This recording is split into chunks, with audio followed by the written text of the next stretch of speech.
Address the Republican health care crisis and fix our broken health care system. And what's immediately in front of us right now is the need to extend the Affordable Care Act tax credits. We just need a handful of Republicans in the House to join us, and we can force an up or down vote on the floor to extend the Affordable Care Act tax credits and stand up for working class Americans, middle class Americans, and everyday Americans who are at risk of having their health care ripped away from them. Leader Schumer. Thank you. And yes, as Hakeem said, we had a great discussion on our Democratic agenda, focusing on the number one issue facing the American people, the high costs of the things they care most about and need the most, especially health care. Health care costs, we know, are going through the roof. It's just astounding that people would pay $500 or $1,000 more a month for their health care. What are they going to do? Come January 1st, millions won't have doctors. Tens of millions will lose their doctors and have to go to a new one who might not be nearby, who might not understand the ailment their child has. It's just incredible. And why is this happening? Republican intransigence. Democrats are united on fighting to lower health care costs. Republicans are a mess. They can't come to an agreement on a bill. They can't come to an agreement on a solution. Many of them don't want any solution at all. Well, next week, Republican senators will have an opportunity to show the American people they want to lower their health care costs, or they will spurn the American people's desire to lower those health care costs by not supporting Democratic legislation. They are in a bubble.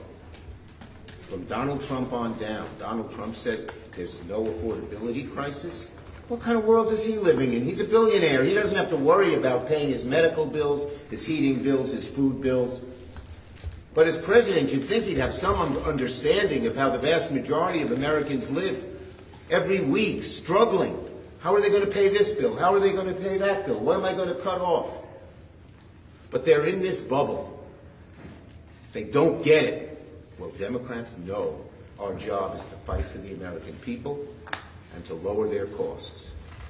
Republicans have no unity. So Democrats are fighting to lower health care costs. Republicans are fighting with one another. Questions? Thank you. Actually, this is directed to you, Leader Schumer. Do you plan to introduce a proposal for a clean 3-year extension similar to the discharge petition that the leader put forth ahead of next week's vote? And second... Well, let me answer the first one in 2 words. Stay tuned. Second question. Okay, but you're united, right? So we are united. We are united. Okay. Second question. We are not united within the entire Senate caucus. Okay. Second question. I'm just curious if either of you have seen this new DoD IG report. I know it hasn't been made public yet, but there are some details that have come out suggesting that the Secretary may have jeopardized sensitive military information in the Signal group chat. Just want your reaction. I haven't seen it yet. It's only available right now, a classified version to the members of the Intelligence Committee, but I await its release publicly tomorrow. Yeah, I have not seen the report. Pete Hegseth is the most unqualified Secretary of Defense in American history. The sooner he's gone, the better off the American people. Leader Jeffries, do you support President Trump's pardoning of Henry Cuellar, and have you spoken to him to Cuellar today, and do you believe that he will stay loyal to the caucus? I issued a statement on this earlier. My statement speaks for itself. I look forward to talking to Henry when we go on the floor in just about an hour. Here we go. If Democrats are united on this health care issue, why are you not stating your plan at this point? Are you hoping for a bipartisan agreement to come together, or what is the reason to not? Look, the Republican senators have an opportunity to show they're on the side of the American people, and next Tuesday's or next week's vote, we don't know what day yet, next week's vote will show whose side they're on. Are they on the side of the billionaires? Are they on the side of Donald Trump, who says He doesn't even know what affordability means, and is it a crisis or on the other side of the American people? We'll see. When are you going to tell us what you're voting on? Stay tuned. Yeah, this is not that complicated. What we've seen, right, House Democrats and Senate Democrats in complete alignment in defending the health care of the American people from the very beginning. Every single House Democrat, every single Senate Democrat opposing the one big ugly bill. Why? Because it enacted the largest cut to Medicaid in American history. It literally ripped insurance away from about 14 million people all across the country, including in rural America. At the same time, Democrats standing united against the one big ugly bill. Why? Because it set in motion hospitals, nursing homes, community-based health centers closing all across the country. We oppose the cuts to the Centers for Disease Control. Together, we oppose the cuts to the National Institute of Health. We oppose their effort to take away vaccines from the children of America, and now you see people getting sick all across this country, including in South Carolina, where kids actually couldn't even go to school, apparently, for weeks because of the Republican health care crisis. And we're standing together in fighting to extend the Affordable Care Act tax credits. Thank you.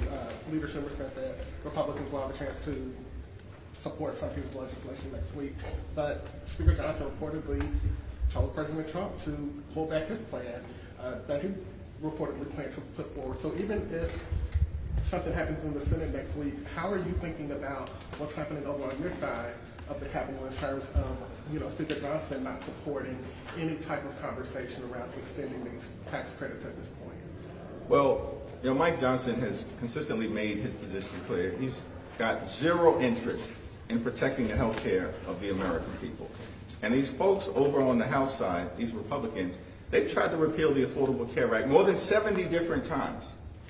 We know who they are. They've shown the American people this consistently.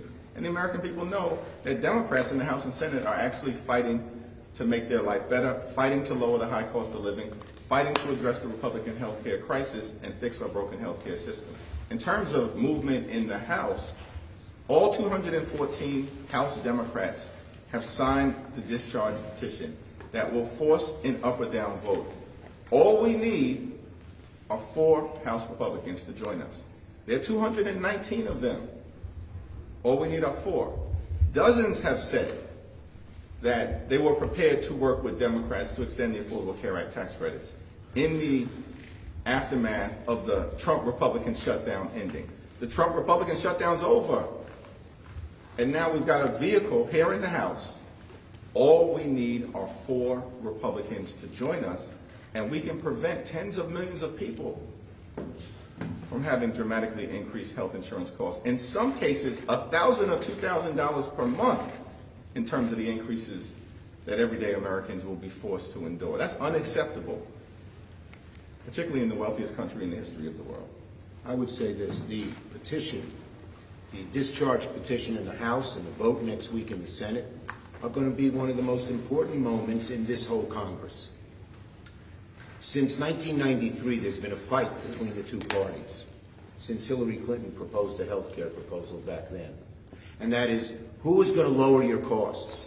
Who is going to make health care more affordable? Who is on your side when all the special interests aren't? That's what's happened throughout. And this is an important moment. Will Republican senators join us to lower costs? Will a handful of House members join the discharge petition? It's in their hands. It's in their hands, and the American people know it. Thank you. If Democrats are united behind the plan, does that mean that negotiations with Senate Republicans on a bipartisan proposal are over? Look, we're willing to negotiate with anyone who will really lower health care costs. So far, they're so flummoxed, they're not even able to negotiate among themselves. That would be the first step, wouldn't it? Last question. Is December the end of this fight, or could these credits be extended in January? I understand it's probably more complicated, but is it possible in December? Listen, we're in this fight until we win this fight on behalf of the American people. That means extending the Affordable Care Act tax credits, and the clock is ticking. We need to do this prior to December 31st. There's no reason not to. These Republicans raced in the middle of this year to enact massive tax breaks for their billionaire donors. They raced back to Congress here in the House of Representatives on July 3rd in order to pass their one big ugly bill and to make those massive tax breaks for their donors permanent. And yet they've shown zero urgency when it comes to protecting the health care of the American people.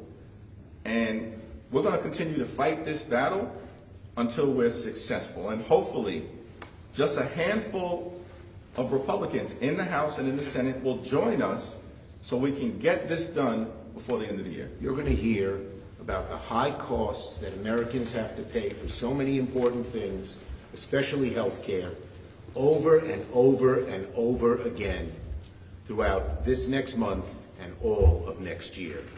It's the number one issue facing the American people. It's the number one thing they want their elected officials to help them with. It's the number one thing that Republicans are stonewalling. Thank you, everyone. Thank you. George. You don't need to sign anymore, will you?